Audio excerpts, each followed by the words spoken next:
Hello everyone and welcome to lesson 21, instructional design and making instructional decisions. So where am I here?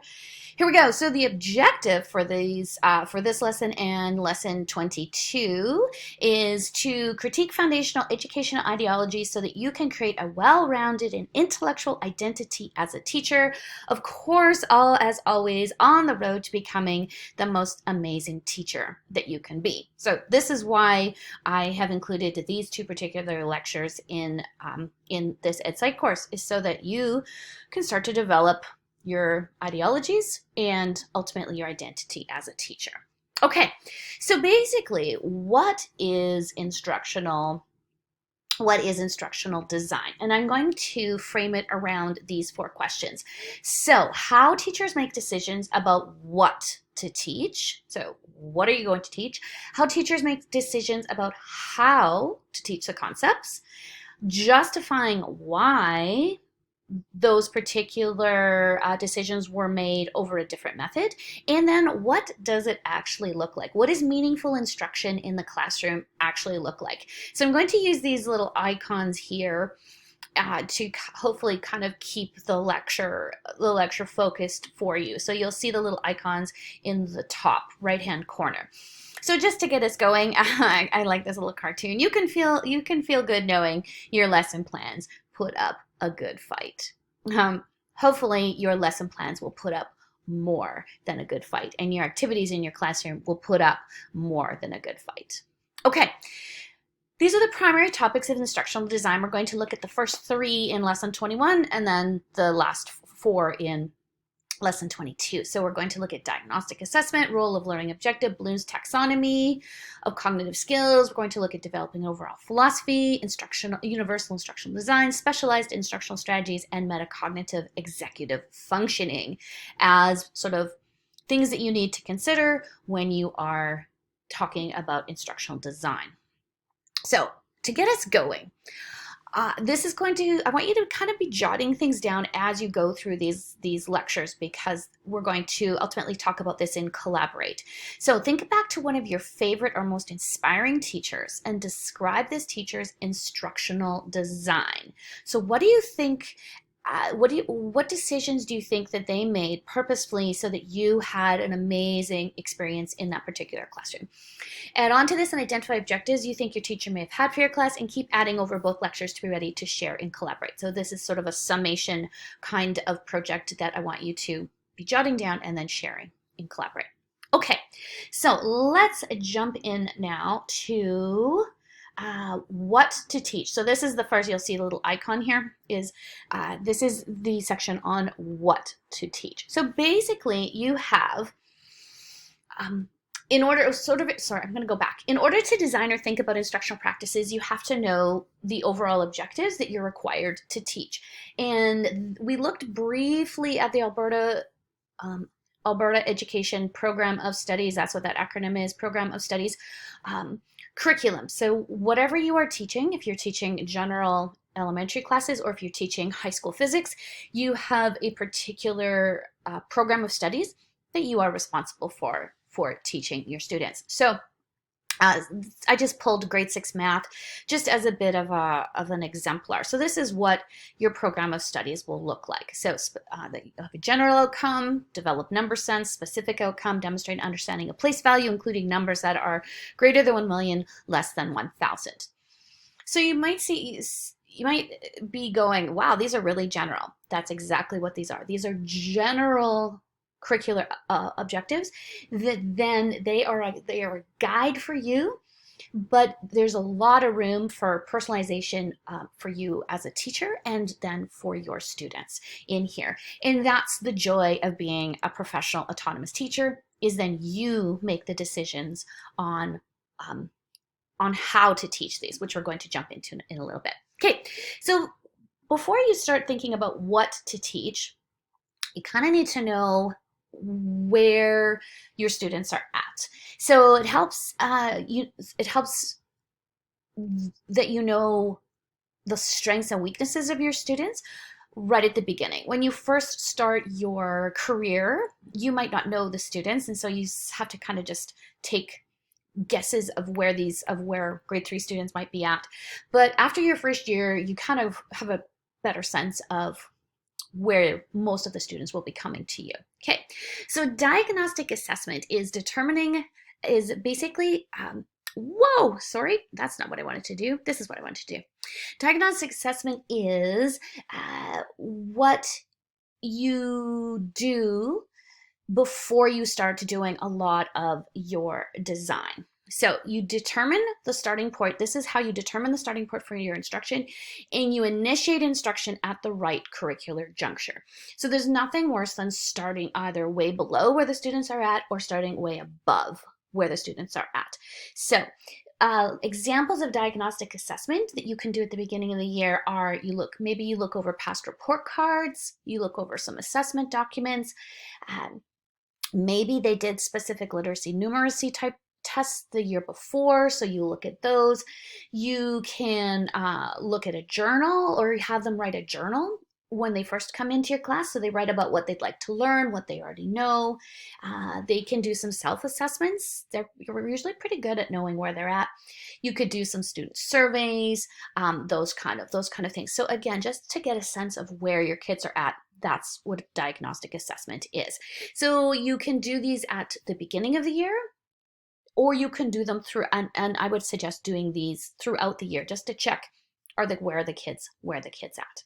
Okay, so you've done your diagnostic assessment, you kind of know where your students are at. Now let's jump into how are you going to actually teach some of these things. So I'm going to introduce you to a concept called backward design.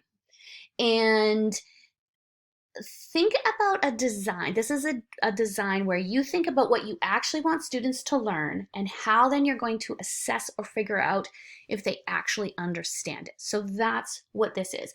Backward design is you have to consciously put objective considerations and overall goals ahead of instructional considerations. So I'm going to dive into that. But first of all, again, overall, you're talking about what do I want my students to learn? And these are big picture ideas. These are concepts that you hope your students will remember 3 or 5 years down the road. Not just what they'll remember for the test, but what are the big concepts that I want my students to learn? That's what you're talking about here. What do I want my students to learn? And then these are your specific learning objectives from the Alberta Program of Studies. Okay, so that's where those objectives come from. Then you talk about how will I determine whether or not they've learned. So then you talk about assessment. Then what will I teach? Then you talk about topics and lesson plans. And then you talk about how will I teach it, instructional methods. So what are you actually going to do in your math class from 10:30 to 11 kind of thing in there. So backward design, okay, so I'm going to jump into this slide. So again, backward design is you begin with the end in mind, then you figure out how you're going to, I can grab my pencil here, then you're going to figure out how you're going to assess it, then you plan the learning activities. Traditional model is where you identify the learning objective from the program of studies,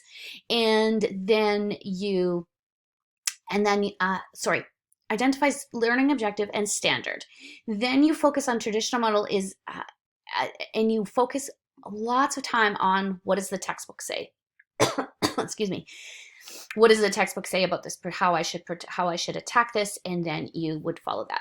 Then you plan teaching activities. Then you go, oh yeah, I have to assess how these kids are, if they're actually learning, is kind of the last part. Whereas in backwards design, it's definitely the second part of it. Okay, so just gonna make sure I didn't miss anything there. Okay, I want to read this statement out to you. Starting with, sorry, my computer's doing weird things. Okay, starting with the end goal, rather than starting with the first lesson chronologically delivered during a unit or course, this helps teachers design a sequence of lessons, problems, projects, presentations, assignments, and assessments that result in students achieving the academic goals of a course or unit, that is, actually learning what they were expected to learn. Okay, so for example, when I created this course, this EdSci course, and I put these objectives on your course outline, I wanted you to take away from this course that I wanted you to gain an understanding of educational psychology. I wanted you to have practical understanding of child development research. I wanted you to be able to think critically and independently about issues in child development. I wanted you to explain variations and cultural diversity. I wanted you to be able to apply behavioral, social, cultural, and cognitive learning theories and have a bit of an understanding of motivation. All on the path to what? Becoming the most amazing and efficient teacher that you can be. So that was my backwards design. Those are the big goals that I wanted you to take away from this course. And so then I planned my assessment strategies, which is why your exams look the way they do, because giving you just a straight up content multiple choice exam didn't fit my goals. And so I'm like, well, then I can't do that because it doesn't fit my goals for you. And then I came down to, okay, what am I actually going to do each lesson? And so that was my backward design. That was my backward design thinking for this particular course. The traditional method is pretty dominant out there. And I would challenge you to think about the backwards design model as a model that you can take into any course at any level. Okay, so you might be going, okay, so where do all these things come from? Where do these outcomes come from? Again, it's the Alberta Program of Studies. If you want to look, you are welcome to go on this website and have a look around at a particular subject that you think you might be interested in teaching, or just to have a look around just to get a sense. We'll spend a lot more time on this, but just so that you kind of go, okay, again, where do I get these big outcomes from, or these outcomes from, is from the Program of Studies. However, like I alluded to, how you interpret these outcomes is your job, again, as an autonomous professional teacher. So you saw that they were very general.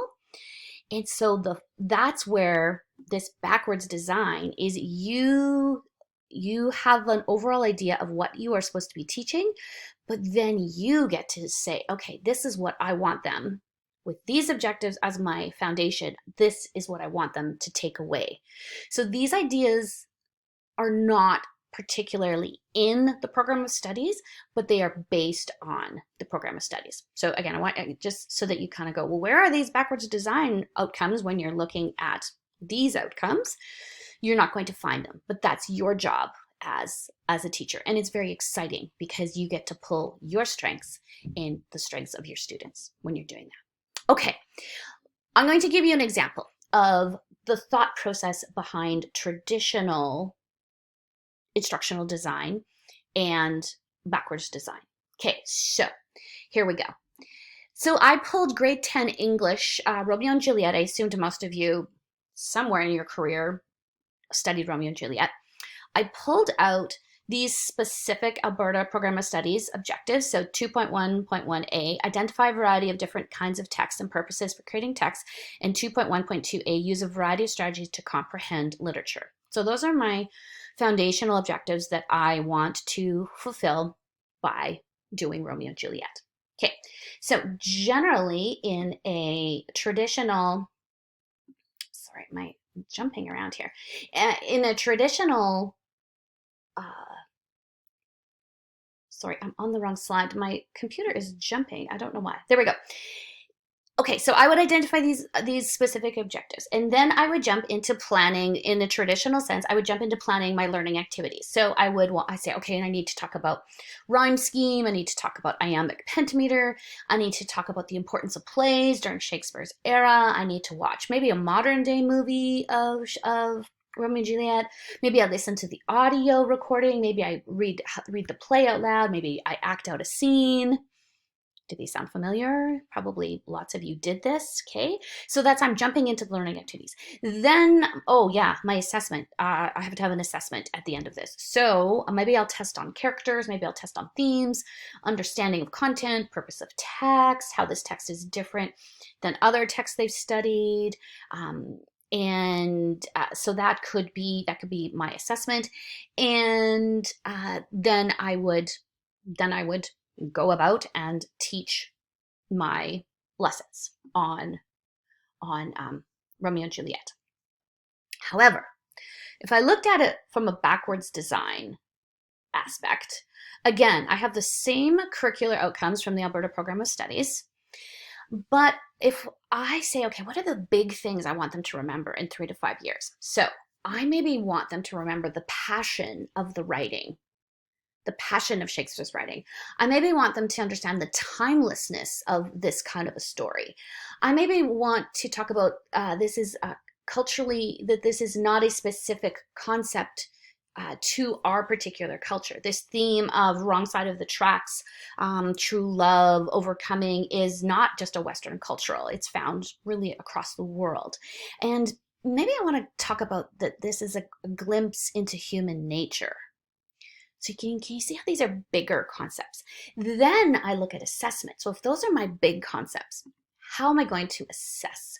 So maybe I want them to compare one of their favorite authors to Shakespeare in the context of the passion of their writing. So why is Shakespeare's writing passionate, and why is one of your favorite authors writing passionate, and then compare.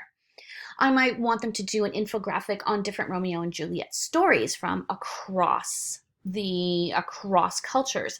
So we might want to look at something like West Side Story, which was a musical by Leonard Bernstein. We might want to look at a modern day interpretation of Juliet. We might want to look at Brokeback Mountain, which are two men who could not be together in that era because of the stigma around homosexuality and being on the wrong side of the tracks. Okay, or maybe some of the assessment they might do a movie trailer for a movie with a similar theme around human nature, but maybe not necessarily a love story. So you see how these assessments are then totally connected to those big objectives, and I think that are much more interesting and compelling for students. Then you start to plan the activities. So you start with the big themes by maybe showing a movie clip, and then maybe you do in small groups. You start to paraphrase what you believe are the main or controlling ideas in a small portion of the text, and maybe you say, okay, you're a movie producer now. What would this scene look like to you? And you have those discussions. So again, it is just again much more interesting, and you go after those big ideas versus, oh yeah, I want them to understand iambic pentameter, and I want them to read the play out loud. And then you get into these really cool big ideas and you're totally focused. So that's the backwards design. What do you want them to actually learn and take away that they will remember in 3 to 5 years? How am I going to figure out if they've actually learned it? And then I plan my actual day-to-day lesson plans.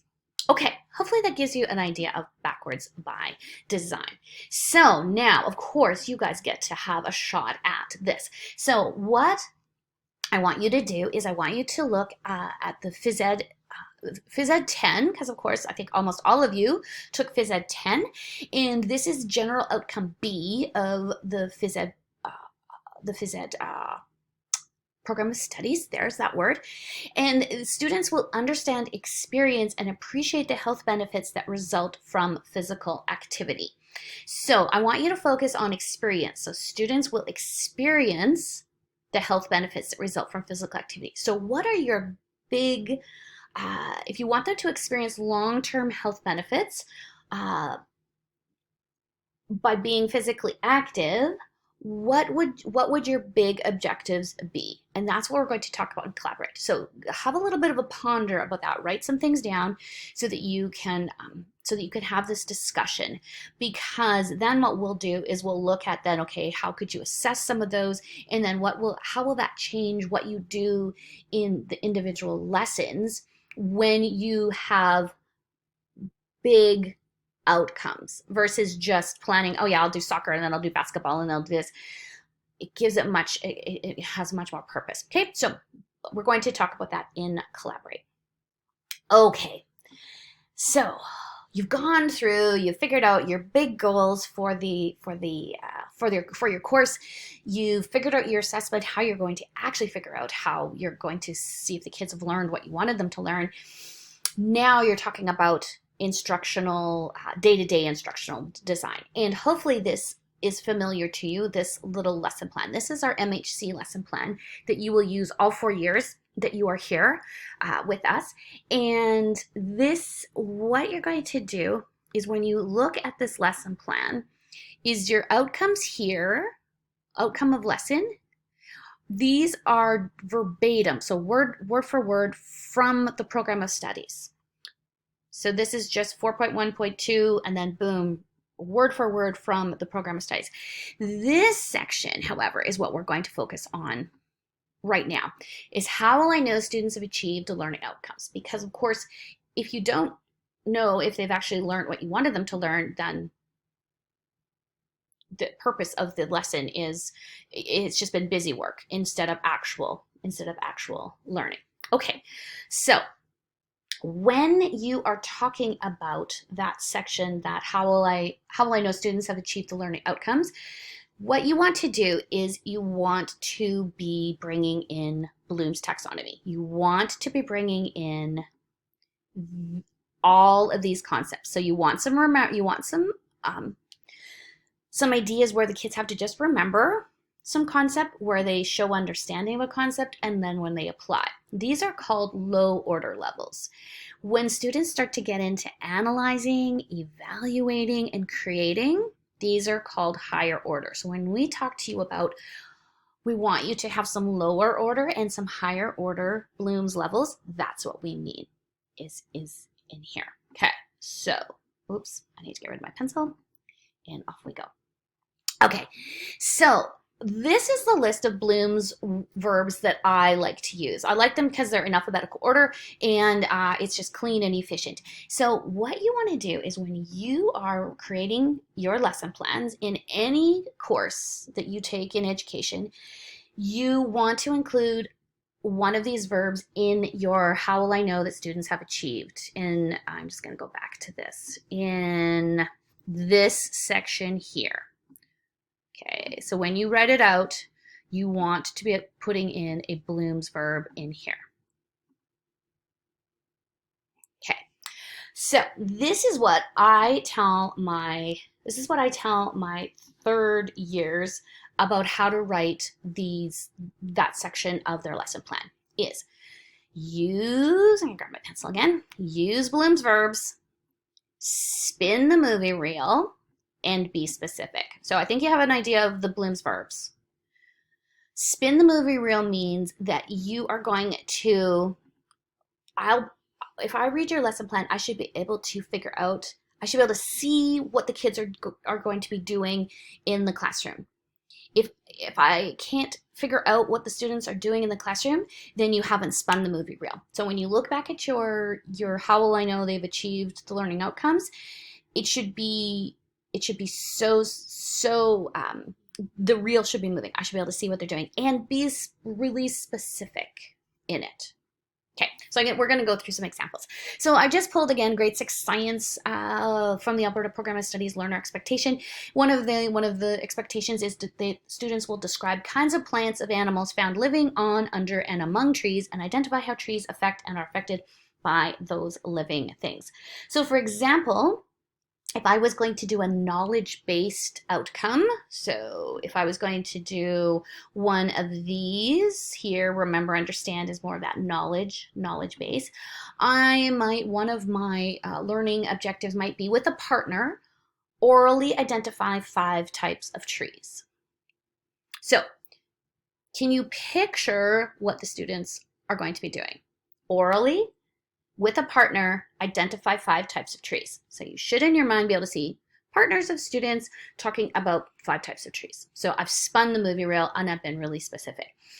From an analysis point of view, in a poster format, students will create an ecosystem outside of Canada where a deciduous tree could survive. Then orally discuss vital aspects of ecosystems such as temperature, rainfall, soil, and human impact. So again, I'm using Bloom's verbs, create discuss, all those kind of things. I've spun the movie reel. You should have been able to think about exactly what the students are doing, and I was really super specific. Also, I'm going to go now on to my next one.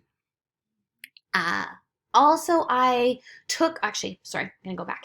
I also took them to a different level of analysis, is where I didn't just ask them to regurgitate information, but I actually asked them to analyze. So I asked them to look at an ecosystem outside of Canada, which they may not be familiar with, but they can take what they've learned and analyze it and then apply it. So that's where we get into those higher levels of blooms here. Higher level blooms, which is what we want a combination of in our lessons. Okay, so again, just a bit of an example here. So these are directly from the program of studies. And now what I've done here is I've flipped these into actual usable objectives, because the way that they are, they're not directly transferable into the classroom. What we have to do is we have to interpret them for our particular students. So that's back to that diagnostic test, knowing where our students are at, that kind of thing. Okay, so students will show, there's a Bloom's verbs, information in an organized way, orally to a partner and written on a whiteboard. Can you spin the movie reel? Can you see what the kids are doing? Hopefully, yes. So that's a good objective. Students will utilize their background knowledge of readers' theater characteristics to analyze the video and create 2 stars and a wish list. Again, spin the reel. I was specific and I used Bloom's verbs. Students will rephrase their learning on their day 7 checklist with a partner of whom clarifications and questions can be asked. Okay. Hopefully you're starting to get the idea of why it's important, again, to have that backwards design, to know those big goals, to know, and then to know how you're going to assess. Like, that's what these are, is how are you going to actually figure out if they've learned what you wanted them to learn, and then pulling in these Bloom's verbs, because we want to know exactly if they've actually learned what we wanted them to learn. Okay, let's have a look at these, some of these. So this is some examples. So I have based these on the Romeo and Juliet idea again. So outcome of lesson, use a variety of strategies to comprehend literature. Again, this how will I know students have achieved the learning outcomes section is students will rephrase the text controlling idea and identify supporting ideas and supporting details. That will get them to the understanding part of Bloom's taxonomy. Students will identify supporting ideas, supporting details, and connection to the overall theme. In scene 3 with the nurse lady, Capulet, and Juliet, again, they're applying their knowledge, and again, I've spun the movie reel and I have been specific. And students will justify and discuss his or her paraphrase of scene 3. That takes me into that evaluation and create scenario. So these are good outcomes. These are good outcomes to write under how will I know students have achieved the learning outcomes. Let's look at some not so good ones, some bad ones. So again, I'm using the same Alberta Program of Study outcome. Use a variety of strategies to comprehend literature. Students will understand a text controlling idea. Is there a Bloom's verb there? Have I spun the movie reel? Can you actually see what the kids are doing? Is it specific?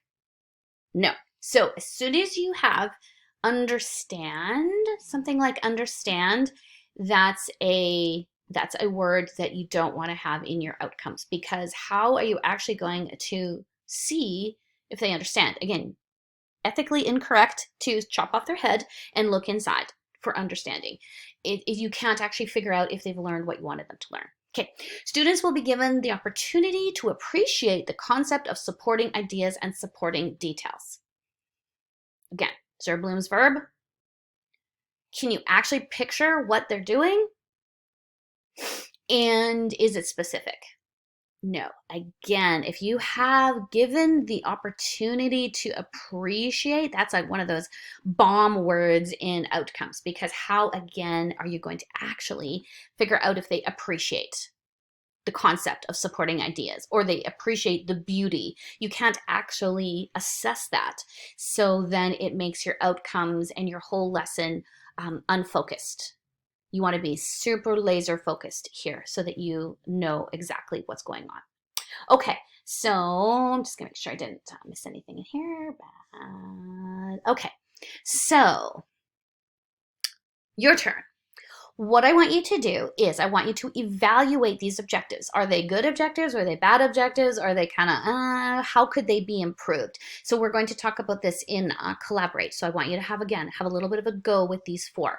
So is this a good objective? If this was your Alberta Program of Studies objective, is this a good outcome of your lesson? Have a deeper appreciation, outline the text controlling, be given opportunities, understand the concept of supporting ideas. So I want you to analyze these and be ready to talk about them in Collaborate. And I also want you to create a question or classroom activity that I could use with this EDTS 321 class around the concept of subjectivity in assessment. So this is what we talked about last lesson, where you are analyzing and not just showing understanding, or you're creating and not just remembering or understanding. So this is, I'm alluding back to the reading, your Cult of Pedagogy higher order reading. So if you haven't done that, do this, because then this little assignment will make more sense. So where you're actually analyzing and not just showing understanding, or creating and not just remembering or understanding. There's a fine line between the two. So I want you to think of a question or some kind of activity that's pertinent to the concept of subjectivity in assessment in this particular class. So we're going to keep it tight around this class. And I just put this slide here just as a bit of a review. If you're going, what is that again? Again, the idea of assessment is really more subjective than we think it is. Okay, I'm going to stop there. I'm going to continue the other segments in lesson 22. So hopefully this is starting to make sense around instructional design.